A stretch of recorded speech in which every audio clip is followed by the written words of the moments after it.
नमस्कार मु दीपक सेनापति। आज शुणा गोटे मजादार कहानी निधि बुढ़ा बाड़ी पटे पड़ी विचार। परिवेषण परशुराम बेहेरा। गोटे गाँ मुंडरे एकुटिया चाल घरटीरे रहुथिले बुढ़ाटीए बुढ़ीटीए। निधि बुढ़ा आउ तार स्त्री पिलापिली सबू बाहर चाकरी बाकरी करुछंती, तेणु बुढ़ा बुढ़ी घर जगी पड़िछंती। दिने सेई गाँ को जड़े ज्योतिष आसिले। निधि बुढ़ा शुणिला से ज्योतिष कुआड़े लोकों हाथ देखी आगत भविष्यत कथा सांगू पूर्वजन्म परजन्म कथा भी कहीदे। निधि बुढ़ा भाविला मु टिके जाई मोर हाथ देखांती। एया चिंता करी से जाई ज्योतिष को हाथ देखई कहिला, अच्छा कहिल पंडिते मु आउ केते दिन बंचीबी। ज्योतिष निधि बुढ़ा मुह को बल बल करी चाहिए आउ कहिले तमे बहुत दिन बंचीब, हेले जो दिन तमे आकाशरे दीटा जह्न देखिब सेई दिन तमे मरिब। ये कथा बुढ़ार मनरे थाए। किछि दिन परे झड़ तोफान हेला। निधि बुढ़ार खंडे चाल उड़ीगला। सेई दिन रातिरे निधि बुढ़ा देखिला ता घर भितरे गोटे जह्न देखा जाउची। से सांगे सांगे बाहर को धाई आसी आकाश को चाहि देला बेलकू आकाशरे आउ गोटे जह्न। तेणु से चिंता कला आजी होउची तार शेष दिन। ये कथा बुढ़ी को कही किछि लाभ नाही। बिचरा बुढ़ीटा राति अधरे कांद बोबाड़ी छाड़िबो, ताकू किए संभाळिबो। एणु निधि बुढ़ा चुपचाप घरू बाहरी आसी मशाणी को पळेला। भाबिला सेईठी तार मृत्यु हब तो लोकमाने ताकू सेईठी पोड़ी देबे, काम सफा। या परे से जाई मशाणी रे पहुंचिला। जह्न आलुअरे से देखिला सेठी गोटाए गात अछि। बा आउरी भल हला, तारी भितरे पशिजिबी, मो जीवन चलीजिब। तापरे लोक माने आसी खाली माटी घोड़े दबा कथा। एया भाबी से गात भितरे बसीगला। आउ ता मरण बेलू अनेई रहिला। भारी शीत होउथाए, सहजे शीत राति। एतिकी बेले तीन जन लोक कौठु कौन सबू आनी पाखरे बसी बंटा कुंटा करुचंती। सेमाने थिले तीन जन चोर। निधि बुढ़ा तो गात भितरे बसी शीतरे थरुथाए। एतिकी बेले निधि बुढ़ा उहुहु उहुहु हेई आउ विव्रत हेई ठिया हेई पड़िला। मशाणी भितरे राति अधरे गात भितरु किए बाहरी आसीबार देखी ए चोर माने भूत भूत बोली पाटी करी जिए जुआड़े पारिले धाइले। निधि बुढ़ा सेटाकू जाई देखिला गुड़ाए सुना रूपा धन रतन। से एका बेलके ता मरण कथा मनरू पासोरी पकेइला। ताकू सबू गामुछारे बंधाबंधी करी घर को नहीं गला। बुढ़ी को देला। एते गुड़ाए धन रत्न पाई बुढ़ी खुशी हेई सबू जाक नहीं सिंधुक भितरे लुचेई देला। या परे सेई चोर मानक उपद्रव दिन को दिन बढ़िबाकू लागिला। आजी या घर चोरी तो काली ता घर चोरी हबाकू लागिला। लोके जाई राजांक पाखरे फेराद हेले। राजा चेष्टा करी भी चोर मानक धरी पारलेनी। शेषरे से घोषणा कले जिए सेई चोर मानक धरीदब ताकू 10,000 टंका पुरस्कार दियाजिबो। एणे चोर भୟରେ निधि बुढ़ा को राति निद हो न थाए। काले केतेबेले चोर माने आसी तारी घर भितरे पशिबे आउ ता घरे कला कना बुलेई न देबे से कथा किए कहिबो। दिने राति अधरे निधि बुढ़ार निद भांगी गला। से कान पारी शुणिला तारी बाड़ी पटरे विचार पड़िछि। जणे चोर कहूची निधि बुढ़ा घरे बहुत माल पानी अछि, चालुन सिंधिगात करी घरे पशिबा। आउ जणे कहूची काईकि एते कष्ट करिबा, चाल ता चाल कणा करी ता घरे पशिबा। आउ जणे चोर कहिला चाल सीधा सड़क ता बाड़ी कबाट ताड़ी ता घर भितरे पशिबा। ये सब कथा गुड़ाक शुणी निधि बुढ़ा एक बार छानिया। तथापि साहस बांधी बुढ़ी को उठेई गोटे अन्य घर को डाकी नहीं ताकू केते कथा शिखई देला। तापरे से बाड़ी पाख घर झरका पाखरे बसी कथबार्ता हेले। निधि बुढ़ा पचारिला, ए बुढ़ी जहा सबू सुना रूपा धन रत्न थिला ताकू साइती करी रखिछुटी? देखुछु तो केमिति चोर गोड़ लागिछि, केतेबेले को कथा बुझिलु? बुढ़ी कहिला, अरे तमे मते कौन बोली भाबिछ कि? मु राधुआ प्रधान झुअटी। मु कौन एते बोकी हेइछि जे तमर ये भंगा चाल छपर घरे एते गुड़ाए सुना रूपा रखी चोर को डाकी पोषिबी? ए कथा शुणी निधि बुढ़ा पचारिला, आलो तू से सुना रूपा सबू कौन कलु कि? बुढ़ी कहिला, हेइटी ଆମ ବାଡ଼ି ପଟ କୂଅରେ ମୁଁ ସବୁ ପକେଇ ଦେଇଛି। ଚୋରମାନେ ଆଉ ପାଇବେ ନା ହେଇଛି। ଖରା ଦିନକୁ ଯେତେବେଳେ କୂଅରୁ ପାଣି କମିବ, ତମେ ସେତେବେଳେ କୂଅ ଭିତରେ ପଶି ପାଣିରେ ବୁଡ଼ି ସେସବୁ ବାହାର କରି ଆଣିବ। ଏବେ ନିଧି ବୁଢ଼ା ଖୁସି ହେଇ କହିଲା, ଆରେ ବା, ତୋର ତ ବଢ଼ିଆ ବୁଦ୍ଧି। ଚାଲ, ଏବେ ଆଉ ଚିନ୍ତା କ'ଣ, ଆମେ ନିଶ୍ଚିନ୍ତରେ ଶୋଇପଡ଼ିବା। ଏଣେ ବୁଢ଼ାବୁଢ଼ୀଙ୍କ କଥାବାର୍ତ୍ତା ଚୋରମାନେ ସବୁ ଶୁଣୁଥିଲେ। ସେମାନେ ଭଲ ସୁବିଧା ପାଇଗଲେ। ଏଣୁ 3 ଜଣ ଯାକ ଚୋର ଯାଇ ନିଧି ବୁଢ଼ାର କୂଅରେ ପଶି ହନ୍ତାଳିବାକୁ ଲାଗିଲେ। ହେଲେ ସୁନା କାହିଁ? ଏଣେ ଶୀତ ରାତିକୁ ହେମାଳ ପାଣି। ପାଣିରେ ବୁଡ଼ି ବୁଡ଼ି ସନ୍ନିପାତ ହେବାକୁ ବସିଲେଣି, ହେଲେ ଜିନିଷ ମିଳୁନି। ନିଧି ବୁଢ଼ା ଏବେ ଚୁପଚାପ ଯାଇ ଦେଖିଲା 3 ଜଣ ଚୋର କୂଅ ଭିତରେ ପଶିଛନ୍ତି। ସେ ବଡ଼ ପାଟି କରି ଚୋର ଚୋର ବୋଲି ଡାକ ପକେଇଲା। ତା ଡାକ ଶୁଣି କୁକୁର ସବୁ ଭୁକି ଉଠିଲେ। ଗାଁ ଲୋକେ ତ ସହଜେ ଚୋର ଭୟରେ ଅଧା ନିଦରେ ଶୋଉଥିଲେ। ସମସ୍ତେ ଠେଙ୍ଗା ବାଡ଼ି ନେଇ ଧାଇଁ ଆସିଲେ। ଦେଖିଲେ କୂଅ ଭିତରେ ଚୋର। ଏତିକି ବେଳେ ରଜାଘର ପହରା ଦିଆ ସିପାହୀ ମାନେ ବି ଧାଇଁ ଆସିଲେ। 3 ଚୋରକୁ କୂଅରୁ କାଢ଼ି ଦରବାରକୁ ବାନ୍ଧି ନେଲେ। ତା ପରଦିନ ନିଧି ବୁଢ଼ାକୁ ରାଜାଙ୍କ ପାଖରୁ ଡାକରା ଆସିଲା। ରାଜା ନିଧି ବୁଢ଼ାକୁ ଚୋର ଧରେଇ ଦେବା ନିମନ୍ତେ 10,000 ଟଙ୍କା ପୁରସ୍କାର ଦେଲେ। ଆଉ ନିଧି ବୁଢ଼ାଠାରୁ ଚୋର ଧରା କାହାଣୀ ଶୁଣି ବହୁତ ପ୍ରଶଂସା କଲେ। ଚୋରମାନେ ଧରା ପଡ଼ିଯିବାରୁ ରାଇଜ ସାରା ଲୋକ ଆଶ୍ୱସ୍ତ ହେଲେ। ଧନରତ୍ନ ପାଇ ବୁଢ଼ାବୁଢ଼ୀ ଖୁସିରେ ରହିଲେ। ନମସ୍କାର ଶ୍ରୋତା ବନ୍ଧୁ, ଯଦି ଆପଣମାନଙ୍କୁ ଆମ ଗପ ଭଲ ଲାଗୁଥାଏ, ଆପଣଙ୍କ ମନକୁ ଛୁଉଁଥାଏ, ତେବେ ଲାଇକ୍ କରନ୍ତୁ, ସବସ୍କ୍ରାଇବ୍ କରନ୍ତୁ। ସୁନ୍ଦର ସୁନ୍ଦର କାହାଣୀ ନେଇ ଆମେ ପୁଣି ଆପଣଙ୍କ ପାଖରେ ଆଗକୁ ଆସିବୁ। ଆପଣ ସବସ୍କ୍ରାଇବ୍ କରିବା ପରେ ବେଲ୍ ଆଇକନ୍କୁ ଦବାଇବା ପାଇଁ କେବେ ବି ଭୁଲିବେନି। ଜୟ ଜଗନ୍ନାଥ। ନମସ୍କାର, ମୁଁ ପ୍ରଦୀପ ମଲ୍ଲିକ। ଆଜି ଶୁଣିବା ଓଡ଼ିଶାର ଏକ ଲୋକକଥା, ଅଳସେଇ ବଦଳିଲା। ପରିବେଷଣ ପରଶୁରାମ ବେହେରା। ଗୋଟିଏ ଗାଁରେ ଥାନ୍ତି ମାଟିଏ ପୁଅଟିଏ। ବିଚରା ଭାରି ଗରିବ। ଗରିବ ହେଲେ କ'ଣ ହେବ? ସେଥିପାଇଁ ତାଙ୍କର ଖାତର ନଥାଏ। ସେମାନେ ମେହନତ କରି କ୍ଷେତରେ ଖଟନ୍ତି। ମୁଣ୍ଡରୁ ବୁଦ୍ଧି କାଢ଼ି ଯେମିତି ହେଲେ ନିଜର ଅଭାବ ପୂରଣ କରି ନିଅନ୍ତି। ଦିନେ ତାଙ୍କର ହଳା ବଳଦଟିଏ ମରିଗଲା। 2ଟା ବଳଦ ନହେଲେ ଚାଷ ହେବ କେମିତି? ପାଖରେ ତ କାଣି କଉଡ଼ିଟିଏ ବି ନାହିଁ। ପୁଅ ମୁଣ୍ଡରେ ଆଉ କିଛି ଉପାୟ ଢୁକିଲାନି। ମା କହିଲା, ପୁଅରେ, ସେଥିପାଇଁ ଚିନ୍ତା କରନା। କଥାରେ ଅଛି, ମନ ଥିଲେ ଉପାୟ ଅଛି। ତୁ କ୍ଷେତକୁ ଚାଲ। ଲଙ୍ଗଳର ଗୋଟିଏ ପାଖ ବଳଦ ଟାଣିବ ଓ ଆର ପାଖ ମୁଁ ଟାଣିବି। ତୁ ଚାଷ କରିବୁ। ପୁଅ ଆଉ କିଛି ବାଟ ନ ପାଇ ତା ହିଁ କଲା। ଦିନେ ସେ ଦେଶର ରାଜା ସେ କ୍ଷେତ ବାଟ ଦେଇ ଘୋଡ଼ାରେ ଚଢ଼ି ଯାଉଥିଲେ। ନୂଆ କଥାଟିଏ ଦେଖି ତାଙ୍କ ମନରେ କୌତୂହଳ ଜାତ ହେଲା। ସେ ଯୁବକକୁ ପାଖକୁ ଡାକି କହିଲେ, ମୁଁ ଦେଖୁଛି ତୁ ବଡ଼ ନିର୍ବୋଧ। ହଇରେ, ବୁଢ଼ୀ ମାଟାକୁ ଏ ବୈଶାଖ ମାସ ଟାଇଁ ଟାଇଁଆ ଖରାରେ ହଳରେ ଜୋଛି ଜମି ଚାଷ କରୁଛୁ। ଯୁବକ ରାଜାଙ୍କ କଥା ଶୁଣି ଛେପ ଢୋକି କହିଲା, ମଣିମା, ଆମ ପରି ଗରିବ ଦୁନିଆରେ ନାହିଁ। ନିକଟରେ ବଳଦଟାଏ ମରିଯାଇଛି ଯେ ଆଉ ଗୋଟିଏ କିଣିବାକୁ ପଇସା ନାହିଁ। କ୍ଷେତ ଚାଷ ନ କଲେ ଆର ସାଲକୁ ଆମେ ଭୋକ ଉପାସରେ ମରିଯିବୁ। ଏମିତି କହି ସେ କାନ୍ଦି ପକାଇଲା।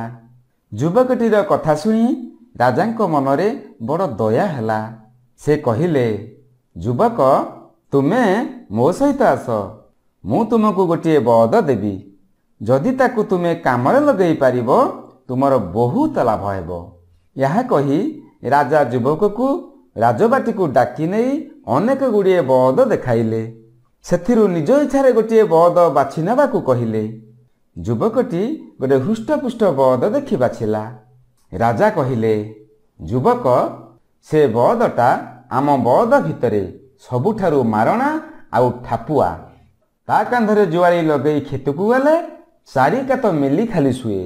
ସେମିତି ବଳଦ ନେଇ ତୁମେ କି ଚାଷ କରିବ? ଯୁବକ କହିଲା, କେତେ ଅରଣା ପଶୁକୁ ମୁଁ ମଣିଷ କରିଛି। ଇଏ ବା କି ଛାର!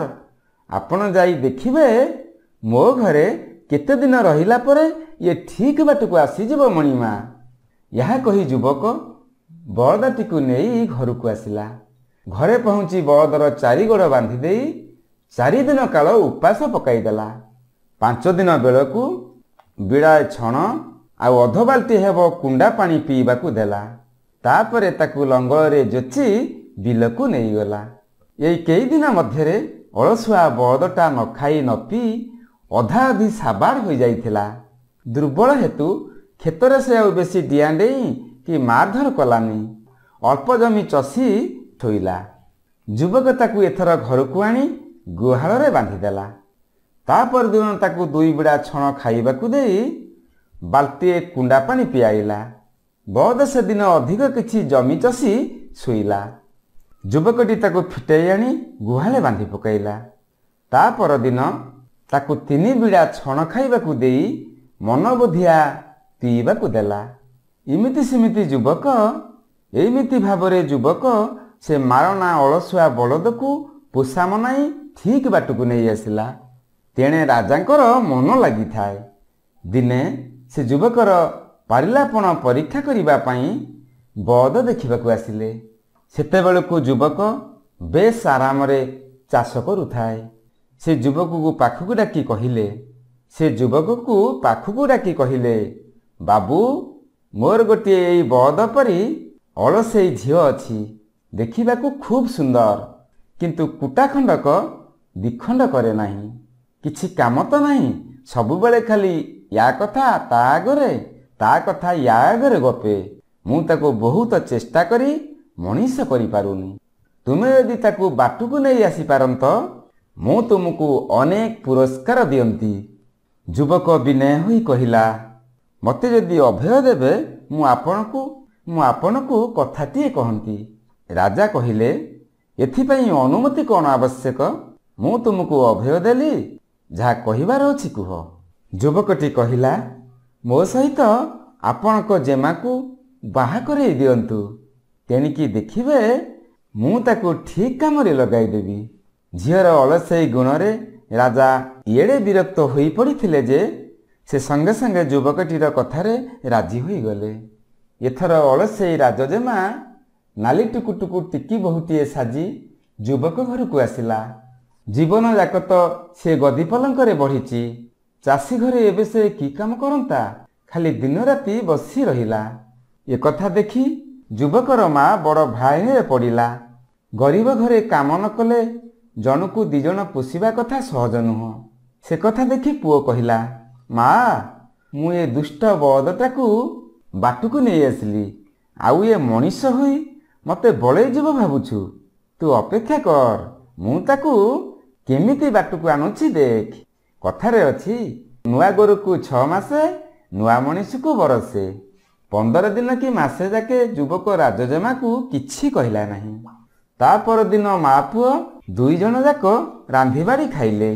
ରୋଷେଇ ଘରେ ଖଣ୍ଡେ 2 ଖଣ୍ଡ ରୁଟି ଥୋଇ ଦେଇ କ୍ଷେତକୁ ବାହାରିଲେ। ଅଚାନକ ଏମିତି ବିପଦ ପଡ଼ିବ ବୋଲି ରାଜା ଝିଅ ସପନରେ ସୁଦ୍ଧା ଭାବିନଥିଲା।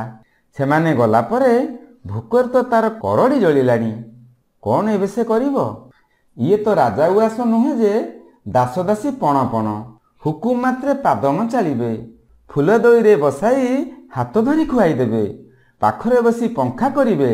ଭାଙ୍ଗିଥିଲେ ଗଢ଼ି ଦେବେ, ହଜିଥିଲେ ଖୋଜିଦେବେ। ଇଏ ତ ଗରିବ ଚାଷୀର ଘର। ଯାହା ନିଜେ ନ କରିବ ତାହା ହେବନି। ସେ ମନର ରାଗ ମନରେ ମାରି ରୋଷେଇ ଘରେ ପଶିଲା। ଡେକ୍ଚି କଡ଼େଇ ଯାହା ଥିଲା ଅଣ୍ଡାଳି ପକାଇଲା। ଦେଖିଲା ଗୋଟିଏ ପାତ୍ରରେ ମାତ୍ର ରୁଟି 2 ଖଣ୍ଡ ପଡ଼ିଛି। ଜୀବନ ବିକଳରେ ତରବର ହୋଇ ରୁଟିତକ ଗିଳି ପକାଇଲା। ତାପରେ ଖୋଜିଲା ପାଣି, ମାତ୍ର ପାଣି କାହିଁ? ଗରା ମାଠିଆ ସବୁ ଖାଲି ପଡ଼ିଛି। ଶୋଷରେ ତଣ୍ଟି ଶୁଖି ଯାଉଛି। ପାଣି ଟୋପାକ ପାଇଁ ତେବେ କ'ଣ ଶେଷରେ ଜୀବନ ଯିବ? ନା, ଯେମିତି ହେଲେ ସେ କୂଅରୁ ପାଣି କାଢ଼ି ପିଇବ। ସେ ମାଠିଆ ନେଇ କୂଅରୁ ପାଣି କାଢ଼ିଲା। ଢାଳେ 2 ଢାଳେ ପାଣି ଢକ ଢକ କରି ପିଇଗଲା। ସେଦିନ ଜୀବନଟା ତାର କୌଣସି ପ୍ରକାରେ ରହିଗଲା। ତା ପରଦିନ ସେମିତି ମା ପୁଅ ଦୁହେଁ ଯାକ ରାନ୍ଧି ବାଡ଼ି ଖାଇ ପିଇ ବିଲକୁ ଚାଲିଗଲେ। ଗଲାବେଳେ ରୋଷେଇ ଘରେ କିଛି ଅଟା, ଅଳ୍ପ ଡାଲି ରଖିଦେଇ ଗଲେ। ରାଜା ଝିଅ ସକାଳ ପ୍ରହରୁ ବସି ଢୁଳାଉଥିଲା। ଯେମିତି ଖାଇଲା ବେଳ ହୋଇଛି, ସେ ଧାଇଁ ଆସି ଗତକାଲି ପରି ରୋଷେଇ ଘର ଦରାଣ୍ଡି ପକାଇଲା। ଦେଖିଲା କାଲି ରୁଟି ଥିଲା, ଆଜି ଅଟା ଅଛି। କ'ଣ କରିବ? ସେ ଯାଇ କୂଅରୁ ପାଣି ଆଣିଲା, ଚୁଲି ଲଗାଇଲା। ଅଟା ଚକଟି ରୁଟି କଲା, ଡାଲି କଲା, ତାପରେ ଖାଇଲା। ତା ପରଦିନକୁ ମା ପୁଅ ସେମିତି ଖାଇ ପିଇ ବିଲକୁ ଚାଲିଗଲେ। ରଜା ଝିଅର ଖିଆପିଆ କଥା କିଛି ବୁଝିଲେ ନାହିଁ। ଗଲାବେଳେ ରୋଷେଇ ଘରେ ଖାଲି ଗହମ କିଛି ରଖିଦେଇଗଲେ। ରାଜା ଝିଅ ସେଦିନ ଗାଧୁଆ ବେଳ ଯାକେ ଶୋଇ ଶୋଇ ହାଣ୍ଡିଶାଳେ ଆସି ଦେଖିଲା ବେଳକୁ କିଛି ଗହମ ରହିଛି। କ'ଣ କରିବ? ମା ପୁଅକୁ ଗାଳି ଗୁଲଜ କଲା। ତାପରେ ଗହମକୁ ନେଇ ଚକିରେ ପେଷିଲା। କୂଅରୁ ପାଣି ଆଣିଲା। ଟାଙ୍ଗିଆରେ କାଠ ଆଣିଲା। ବାଡ଼ି ବଗିଚାରୁ ତରକାରୀ ପାଇଁ କିଛି ପନିପରିବା ସଂଗ୍ରହ କଲା। ତାପରେ ରୋଷେଇଶାଳରେ ପଶି ରୁଟି ତରକାରୀ କରି ଖାଇ ପିଇ ଶୋଇଲା। ତା ପରଦିନ ରାଜା ଝିଅ ରୋଷେଇ ଘରେ ପଶି ଦେଖିଲା ବେଳକୁ ନା ରୁଟି, ନା ଗହମ, ନା କାଠ, ନା ପାଣି, କିଛି ନାହିଁ। ଏକଥା ଦେଖି ଭୋକ ବିକଳରେ ତାକୁ ଖୁବ୍ କାନ୍ଦ ମାଡ଼ିଲା। ସେ ଖୁବ୍ ଜୋରରେ କାନ୍ଦିଲା। ମା ପୁଅ ତ ଯାଇ କ୍ଷେତରେ। ଘରେ କିଏ ଅଛି ଯେ ତାର କାନ୍ଦ ଶୁଣିବ? ଶେଷକୁ ଉପାୟ ନ ପାଇ ସେମାନେ ଯେଉଁଠି କାମ କରୁଛନ୍ତି ଲୋକଙ୍କଠାରୁ ବୁଝି ସେଠାକୁ ଧାଇଁଲା। ପାଖରେ ପହଞ୍ଚି ସକେଇ ସକେଇ କହିଲା, ରୋଷେଇ ଘରେ ଅଟା ନାହିଁ କି ଗହମ ନାହିଁ। ମୁଁ ଖାଇବି କ'ଣ? ମୁଁ ଦେଖୁଛି ତମେମାନେ ଯାହା କଲଣି ମୋତେ ଜୀବନ ଥାଉ ଥାଉ ମାରିଦେବ। ଯୁବକ ହସି ହସି ଜବାବ ଦେଲା, କି ମୁସ୍କିଲ କଥା କହୁଛ? ଗହମ କ'ଣ ରୋଷେଇ ଘରେ ଫଳେ ଯେ ତୁମେ ରୋଷେଇ ଘରେ ଖୋଜୁଥିଲ? କ୍ଷେତକୁ ଆସି ଆମ ପରି ପରିଶ୍ରମ କର, ଗହମ ଫଳାଅ, ତାକୁ ନେଇ ରୋଷେଇ ଘରେ ରଖି ଆରାମରେ ଖାଅ। କିଏ ତୁମକୁ ମନା କରୁଛି? ତା ନକରି ଜଣକ ଝାଳବୁହା ଗହମକୁ ତୁମେ ଝାଳ ନ ବୁହାଇ ଘରେ ବସି ବୁଢ଼ୀ ଅସୁରୁଣୀ ପରି ଖାଇବ?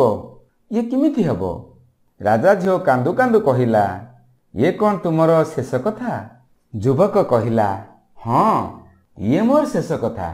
ଚାକରାଣୀ ପରି ଖଟ, ରାଜାରାଣୀ ପରି ଖାଅ, କାମ ନ କରିବ ତ ଖାଇବା ବନ୍ଦ। ରାଜା ଝିଅ ପାଟିରେ ଆଉ କଥା ନଥିଲା। ସେଇଦିନଠାରୁ ଅଳସପଣ ଛାଡ଼ି ସେ କାମରେ ଲାଗି ପଡ଼ିଲା। ନିତି ସ୍ୱାମୀ ଏବଂ ଶାଶୁ ସାଙ୍ଗରେ ଯାଇ କ୍ଷେତରେ ଖଟିଲା। ଏମିତି ନିତି ପରିଶ୍ରମ କରିବାରୁ ରାଜା ଝିଅର ସୌନ୍ଦର୍ଯ୍ୟ ଦିନକୁ ଦିନ ଉଜ୍ଜଳ ହେଲା। ସେ ଦିନକୁ ଦିନ ସବଳ ଓ ନିରୋଗ ହେବା ପରି ଅନୁଭବ କଲା। କିଛି ଦିନ ପରେ ରାଜା ତାଙ୍କର ଗେହ୍ଲି ଝିଅ କିପରି ଅଛି ଦେଖିବାକୁ ଆସିଲେ। ଯାହା ଦେଖିଲେ ସେ ନିଜ ଆଖିକୁ ବିଶ୍ୱାସ କରିପାରିଲେନି। ଏମିତି ଅଳସେଇ ଝିଅ ଏତେ କାମିକା ହେବ? କିଏ ବା ଏ କଥାକୁ ପରତେ ଯିବ? ରାଜାଙ୍କୁ ସବୁ ଗପ ଭଳି ଲାଗିଲା। ଯୁବକ କହିଲା, ମଣିମା, ଆପଣଙ୍କୁ ଗପ ପରି ଲାଗିଲେ ବି କଥାଟି ପୂରାପୂରି ସତ। ଚେଷ୍ଟା ଆଗରେ ଏ ଦୁନିଆରେ କିଛି ଅସାଧ୍ୟ ନାହିଁ। ଏକଥା ଶୁଣି ରାଜା ଝିଅ ଜ୍ୱାଇଁଙ୍କ ଉପରେ ବହୁତ ଖୁସି ହୋଇଗଲେ। ନମସ୍କାର ଶ୍ରୋତା ବନ୍ଧୁ, ଯଦି ଆପଣମାନଙ୍କୁ ଆମ ଗପ ଭଲ ଲାଗୁଥାଏ, ଆପଣଙ୍କ ମନକୁ ଛୁଉଁଥାଏ, ତେବେ ଲାଇକ୍ କରନ୍ତୁ, ସବସ୍କ୍ରାଇବ୍ କରନ୍ତୁ। ସୁନ୍ଦର ସୁନ୍ଦର କାହାଣୀ ନେଇ ଆମେ ପୁଣି ଆପଣଙ୍କ ପାଖରେ ଆଗକୁ ଆସିବୁ। ଆପଣ ସବସ୍କ୍ରାଇବ୍ କରିବା ପରେ ବେଲ୍ ଆଇକନକୁ ଦବାଇବା ପାଇଁ କେବେ ବି ଭୁଲିବେନି। ଜୟ ଜଗନ୍ନାଥ।